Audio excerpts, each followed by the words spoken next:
the rear fender is a bit too rusty, and I'm gonna try to do something about it. Start with a proper cleaning and degreasing. I put the fender into a vacuum bag that I sealed, and this bucket as secondary containment. Time to add Evaporust.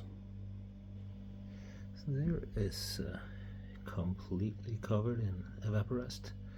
Took 10 liters, and I had to put a soda water bottle with some screw some water in it to really float it. So this is the result after about 12 hours in Evaporust.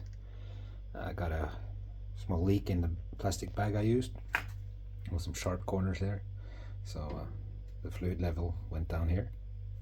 You can clearly see the difference, and on the inside it looks really nice when you think of how bad it looked. So I'm gonna find a new bag and refill it and leave it for maybe another 12 hours. Then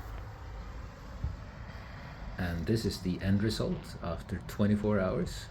It's not perfect, but much better than what I started with.